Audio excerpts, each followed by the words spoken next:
행복한 정시 기도 시간입니다. 여러분, 예수 믿으니까 물론 기쁘죠. 영생 얻었죠. 천국 백성 되죠. 재앙조정 물러갔죠. 지옥 안 간다죠. 심판 없죠. 또 하나님이 먹이시고 보호한다고 약속했죠. 그런데 그것은 나 개인을 위해서는 부족함이 없습니다. 그러나 우리는 나만을 위해 사는 게 아니에요. 이제부터는 구원받기 이전에는 나만을 위해 살아갈 수밖에 없었지만 예수 믿고 구원받고 하나님의 자녀가 될 때는요, 전 세계를 살릴 사명을 가지고 우리가 살아가야 된다는 걸 잊으시면 아니 됩니다. 전 세계를 살리기 위해서 하나님이 우리에게 주신 거냐? 유업을 주시겠다는 거예요. 사업이 있어야 될 거 아니에요. 세계 살릴 기업이 있어야 될 거 아니에요. 세계 살릴 수 있는 달란트가 있어야 될 거 아니에요. 세계 살릴 플랫폼 시스템이 있어야 될 거 아니에요. 그래서 이 유업을 얻을 수 있는 방법들을 주시겠다는 거예요. 자, 그래서 갈라디아서 우리 4장 6절로 유절을 보면 봅시다.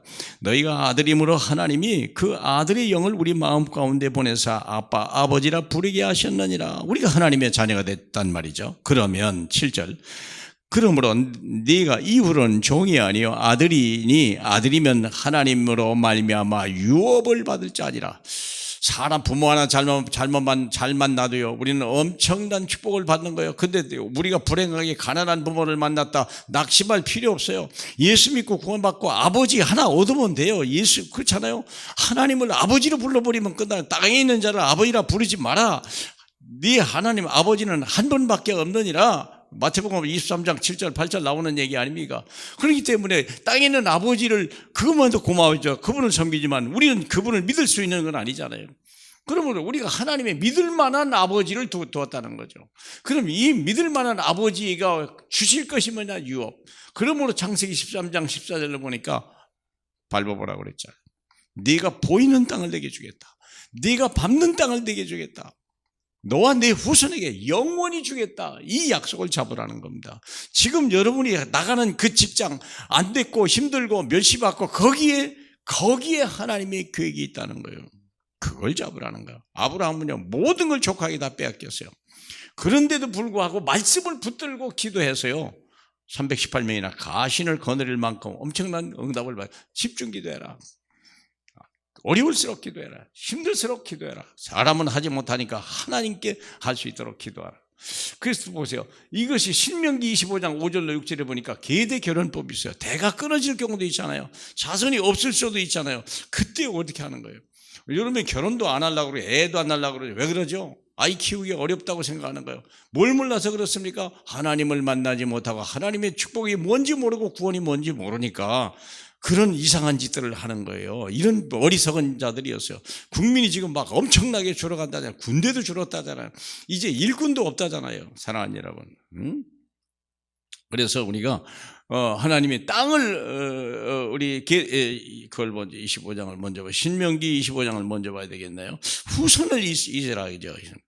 신명기 25장 5절로 6절, 형제들이 함께 사는데 그중 하나가 죽고 아들이 없거든 죽은 자의 아내는 나가서 타인에게 시집가지 말 것이요 그의 남편의 형제가 그에게로 들어가서 그를 맞이하여 아내로 삼아 그 남편이 형제된 의인물을 그에게다 하라. 왜 그럴까요? 영원한 기업인데 그것을 이어갈 아들이 없다 그러면 이건 문제잖아요. 자식이 없다 그러면 문제잖아요. 그래서 우리가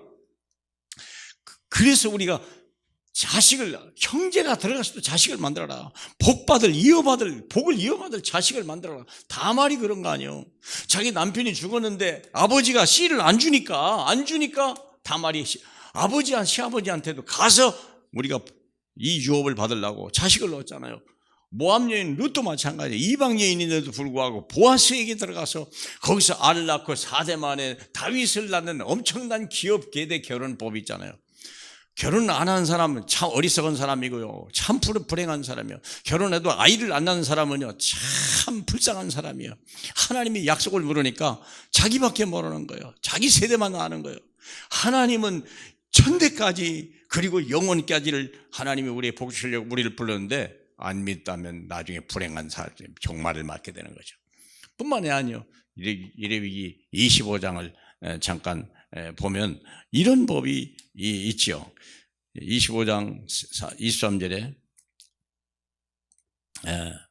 24절에 너희 기업의 온 땅에서 그 토지 무르기를 허락할지니 만일 네 형제가 가난하여 그의 기업 중에 얼마를 팔았으면 그에게 가까운 기업 물을 자가 와서 그 형제가 판 것을 물을 것이라. 만일 그것을 물을 사람이 없고 자기가 부유하게 되어 물을 힘이 있으면 그 판 해를 계수하여 남은 값을 산자에게 주고 자기 소유를 돌릴지라. 하나님이 우리에게 주신 기업은 영원한 기업이라는 거예요. 그렇기 때문에 내가 혹시 실수해서 땅을 팔아먹을지라도 가까운 형제가 갈아주라. 그 기업을 물려주라는 거예요. 사서 주라는 거예요. 그게 그러면 그 기업을 축복하겠다고 약속한 거죠. 사랑하는 여러분, 하나님이 주신 기업을 누려야 돼요. 내가 하는 게 아니요, 하나님이 하는 거예요. 하나님이 약속을 주신 거예요. 아브라함에 주신 약속. 네 후손으로 네 이름이 창대할 것이요 너로 인하여 큰 민족을 것이다. 그게 하나님의 기업이에요. 내가 지시할 땅으로 가라.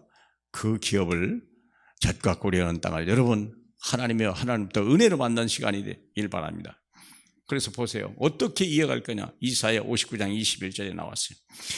비록 포로로 끌려가고 자기 땅을 떠났을지라도 하나님이 주신 말씀은 변함이 없어요.